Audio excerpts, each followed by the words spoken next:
on. We're on. Okay.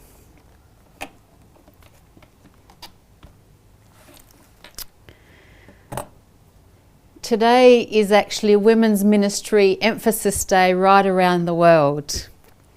And I just want to say that the message that I have to share today is not just relating to women, even though a large part of it will be covering that, but I think it's a message for all of us. This sermon has actually, and I've the whole main thrust of the service today has actually been written by the director, Omebukona Sesau, who's the Women's Ministries Director of the Western Central Africa Division.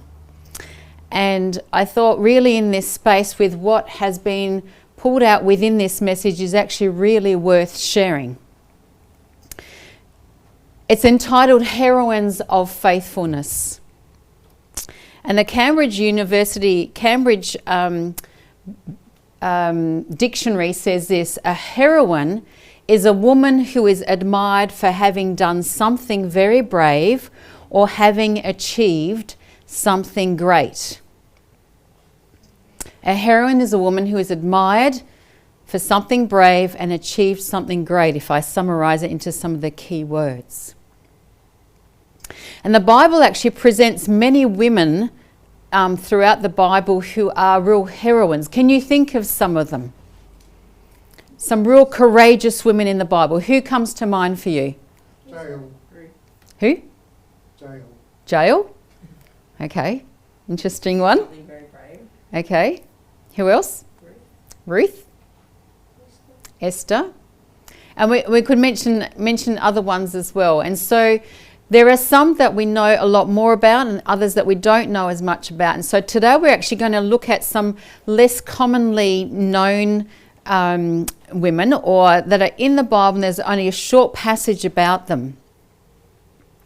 And we're going to look at the story of two particular women.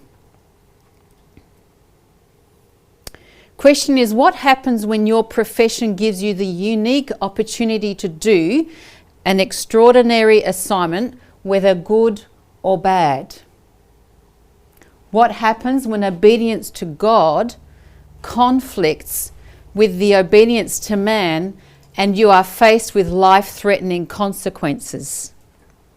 And I would say, and I'm sure you'd agree, that when we actually look at the story of Joseph that we've looked at this week, he was even faced with that one, particularly in the second one. What happens when obedience to God conflicts with obedience to man? And so we've got stories throughout the Bible that actually look at some of these questions, but let's relate it to ourselves today. What happens when you're faced with these questions? What happens when you can simply rationalize being on the side of the multitude, so on those where there's more people, and who prefer receiving the favor of men, but conscience calls for a better choice? We know too that there is coming a time particularly where that question is going to be a big one for all of us when it comes to worship of God. And what happens when standing for the right is the only when it's the only test of faith? What happens when standing for the right is the only test of faith?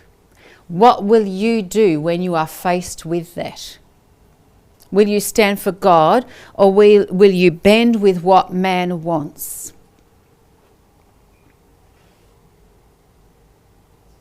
And so our prayer today in many ways is this: Father, teach us your ways and your righteous ways. And so the passage that we're going to look at today is, I want you to open your Bibles with me to Exodus chapter 1 and verse 15 and 16, but I'm going to keep going a little bit further because the whole passage is going to be covered today. And so I want us to actually explore this further, and we're going to look at what are some of the practical lessons that we can learn from two key women that are mentioned here in Exodus 1 and verses 15 and 16, and then I'm going to continue down to to verse 21. So Exodus, the second book of the Bible, says this in chapter 1. The king of Egypt spoke to the Hebrew midwives, of whom the name of one was Shiphrah, and the name of the other was Puah. And he said, when you do the duties of a midwife for the Hebrew women, and see them on the birth stools, if it is a son, then you shall kill him. But if it's a daughter, then you shall live. In verse 17, but the midwives feared God and did not do as the king of Egypt commanded them, but saved the male children alive. And so the king of Egypt called for the midwives and said to them, why have you done this thing and saved the male children alive?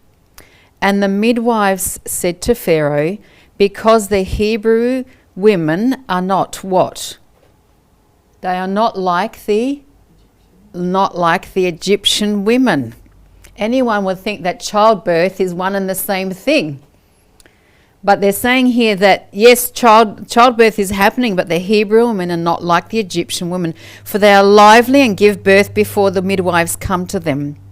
And therefore God dealt well with the midwives, and the people multiplied and grew very mighty. And so we see here two key women who are mentioned. There's midwives mentioned, but what are the names of the two women that are mentioned?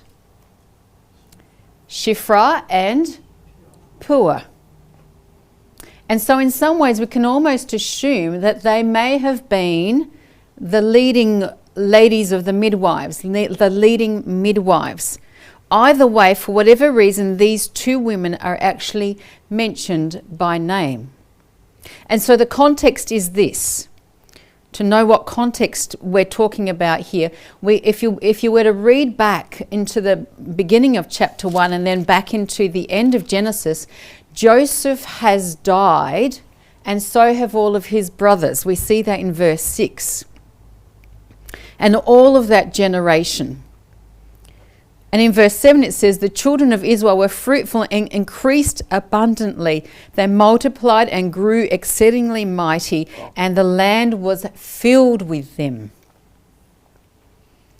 Wouldn't it be amazing to be there in amongst that? But here we see the story that Pharaoh is not happy with that.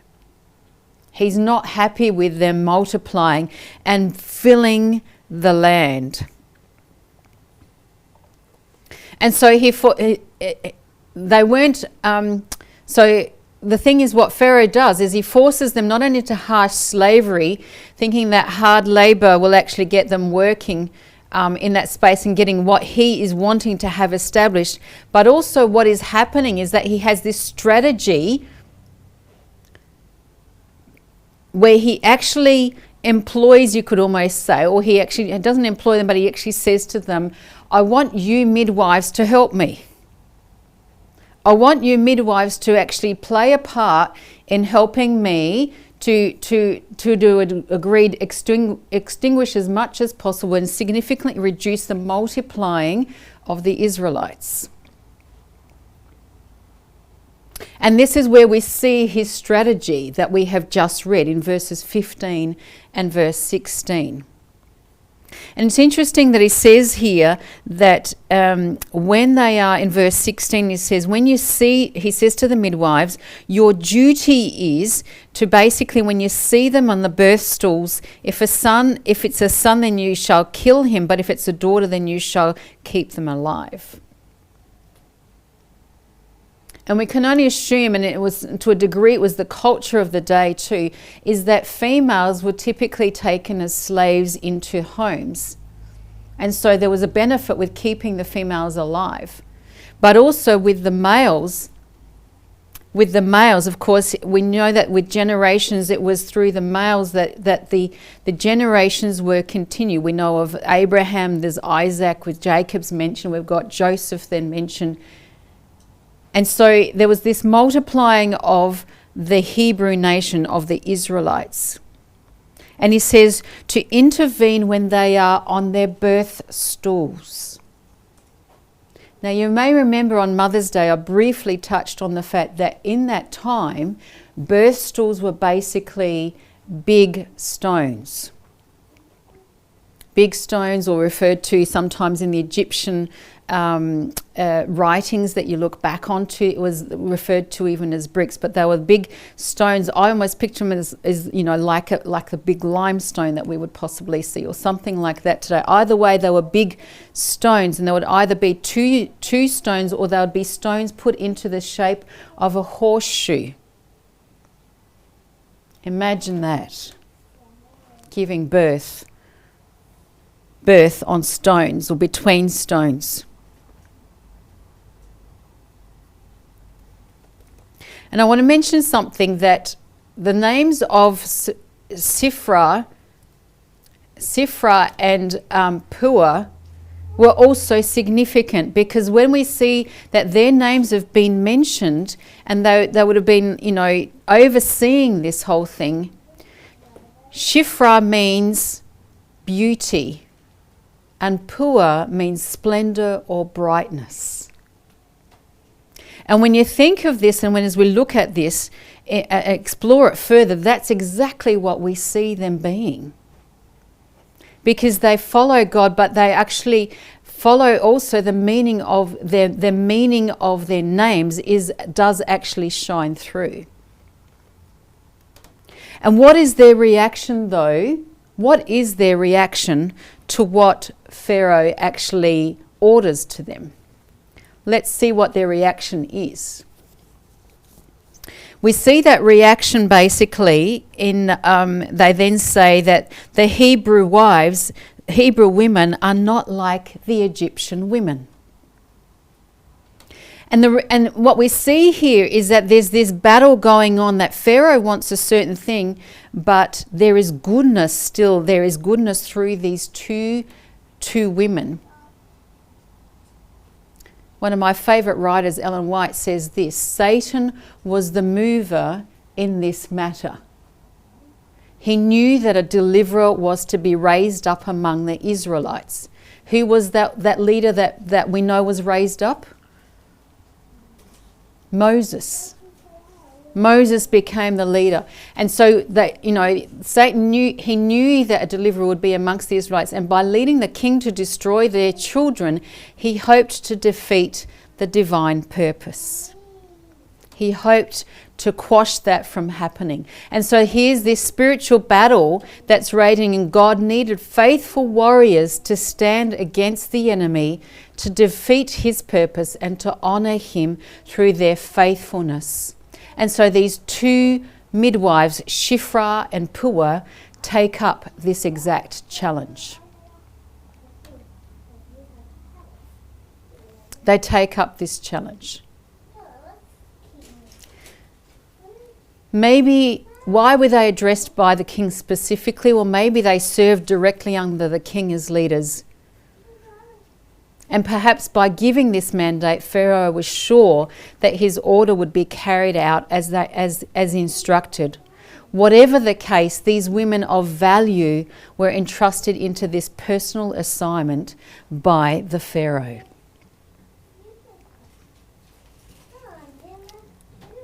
And so what we see here is the first thing, and it's actually mentioned, what do we learn from the story about these women and how they respond, despite the fact that back then, if orders were not followed by the king, and we know that even from the story of Esther, but if orders were not followed through, there was a death penalty. And yet, what we see here is they feared God far more than they feared the king, the Pharaoh. And we see this here in verse 17. It says here, but the midwives feared God and did not do as the king of Egypt commanded them, but they what? They saved the male children alive. They kept them basically alive. In other words, here is our first point that we learn from them, is that they feared God. My question for each one of us is, how much do you fear God? How much do I fear God?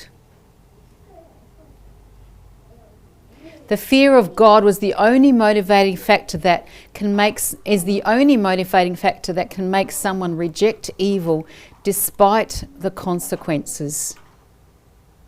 And the fear of God leads one to choose to glorify God even with the cost and sacrifice of suffering. And the fear of God is the only reason why one can say no to what is wrong and yes to what is right. And so what we see here is also that we see these verses in Proverbs. Proverbs 8:13 tells us that the fear of the Lord is to hate evil, pride and arrogancy, and the evil way, and the perverse mouth I hate. Proverbs 31 says, charm is deceitful and beauty is vain, but a woman who fears the Lord shall be praised. A woman who fears God is a power for good. A woman who fears God is a power for good. And I want to say the same goes for both genders, because as I mentioned earlier, this message is for all of us. And here, even though we're looking at women, it's a message for all of us today. The second thing we can learn from this story is this. In verses 18 and 19 says, and the king of Egypt called for the midwives and said unto them, why have you done this thing and have saved the men children alive? And the midwives said to the Pharaoh, because the women are not as the Egyptian women, for they are lively and are delivered before the midwives come in and unto them. History shows us and tells us that the women would typically go into the fields and work with the men as well. And so in some ways, and one of the commentaries says this, the Seventh-day Adventist commentary says this, that it's even possible that the women, because they worked out in the fields and were so active, actually delivered easier because they were active. Who knows?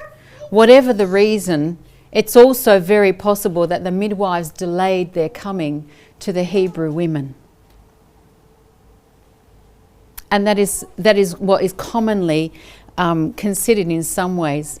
Either way, that these midwives with Shiphrah and Puah leading the way, either way what happened is that the midwives would allow the women to have their children. And they in many ways that was the best solution for them to resolving this whole case of how do they do it so that they honour God, they obey God because they fear Him. But they handled this situation with wisdom in such a way that they were still honouring God. And so God gave them wisdom, no doubt, in this space. And then what we find here in Proverbs 9:10, it says, the fear of the Lord is the beginning of wisdom. There it is, the two linked together, the fear of the Lord and wisdom linked together. And the knowledge of the Holy One is understanding. The fear of the Lord is the beginning of wisdom.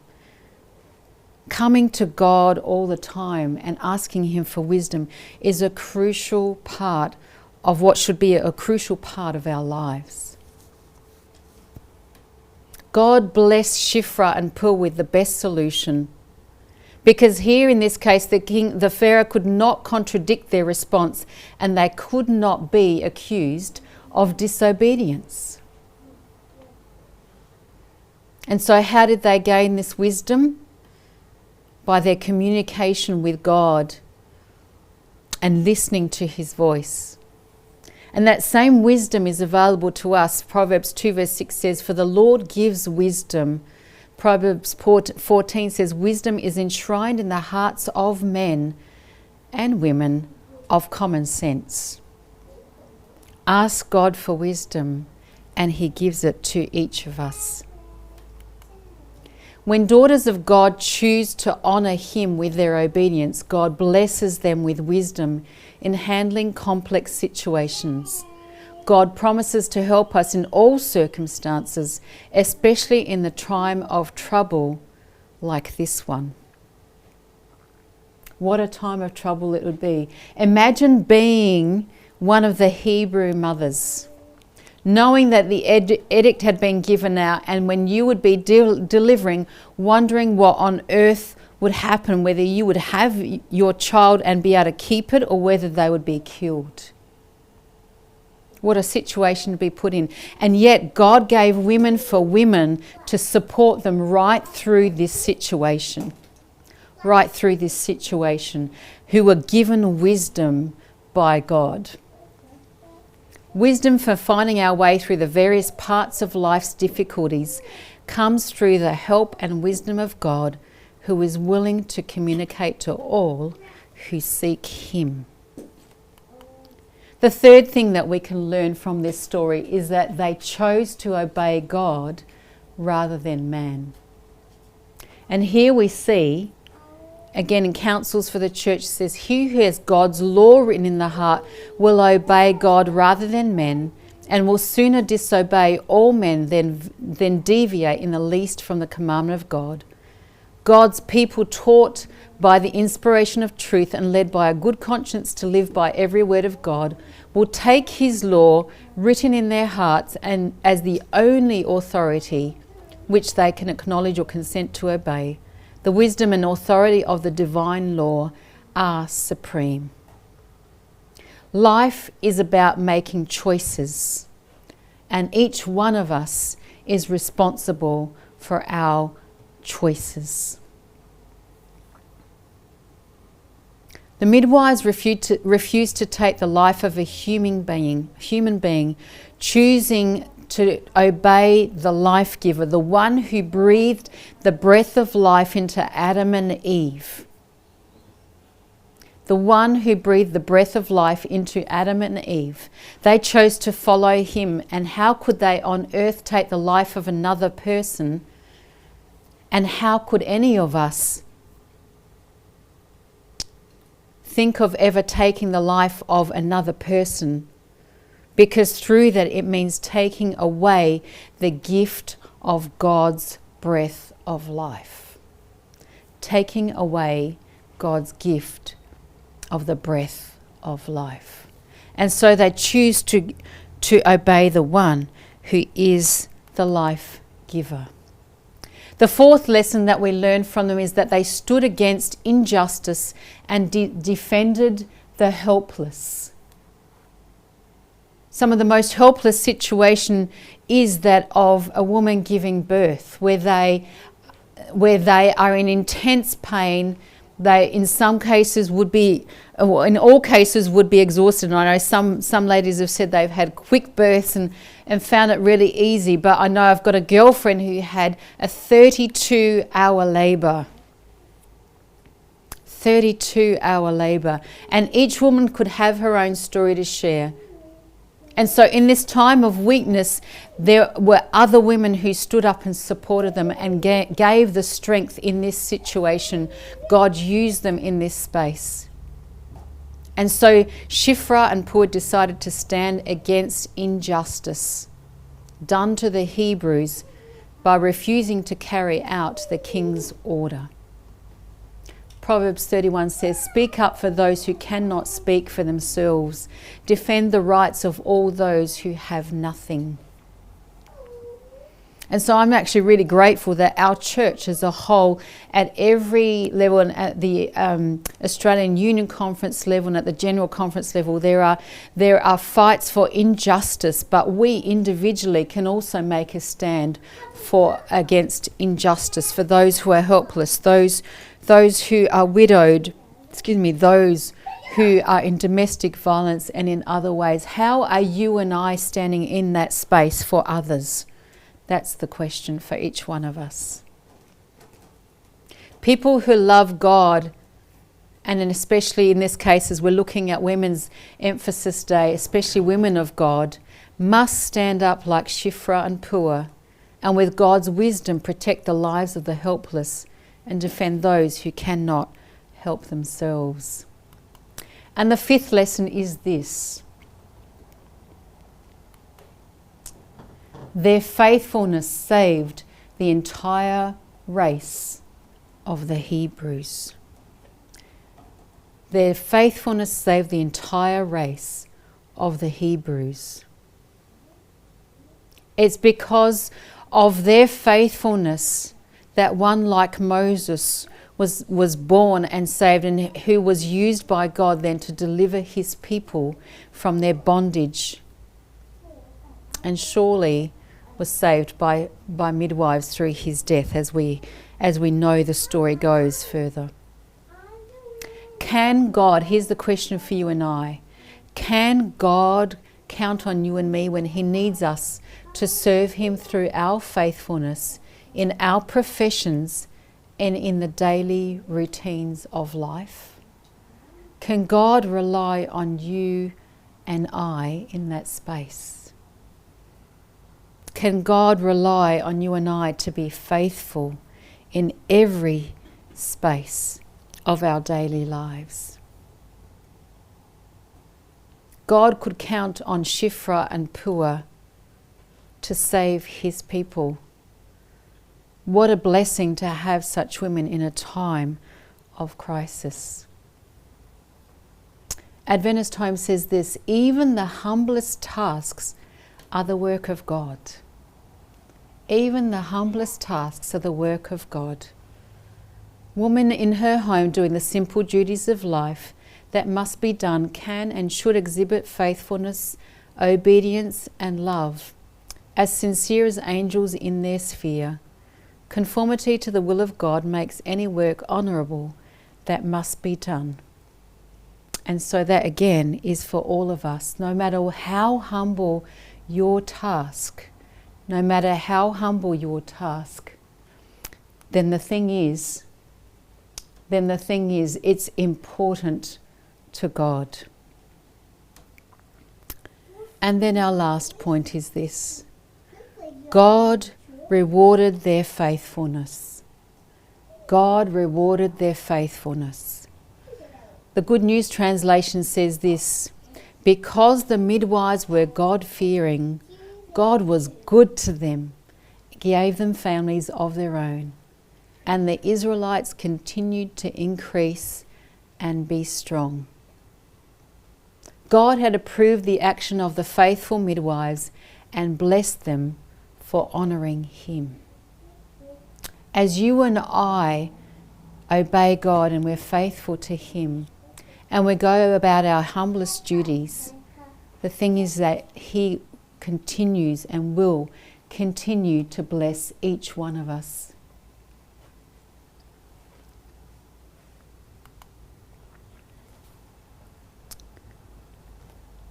So God was good to the midwives, and the people multiplied and became very mighty. Each version says it's slightly different, but it reaffirms the same message. So what lessons can we learn? What lessons have we learned from the story of Shiphrah and Puah? What lessons can we take home ourselves today in this space, that even though there is just a small few verses in the Bible where these two women are mentioned and they had a team with them too of midwives, what can we learn, each one of us today? Well, we learn here that the fear of God is the most important virtue, one which also beautifies the daughters and sons of God. The fear of God is the most important virtue. We also learn that God grants us wisdom needed to tackle every situation. We can feel sometimes like we are helpless, but calling on God for wisdom and guidance in any and every situation, God grants us that wisdom. We also learn that we always have a choice to obey God rather than Satan and his agents. We always have the choice to obey. What other lessons can we learn? We learned that we can stand up against injustice wherever we are and defend the helpless. And we also learn that when we remain faithful in obedience to God, He is faithful in blessing each one of us. He's faithful in blessing each one of us. And so our prayer today, as we finish, is this: Father, teach me your ways of righteousness and cause your Spirit to open my eyes that I may understand your will for my life and go in Jesus' name. That's our prayer for each one of us today. And I challenge you or encourage you to go back over each of those points and reflect on your own life and your own situations and go, how and where am I applying that today? And if I'm not, how and where can I begin to start applying that more? May God bless us each one as we reflect on the words that have been shared today, is my prayer.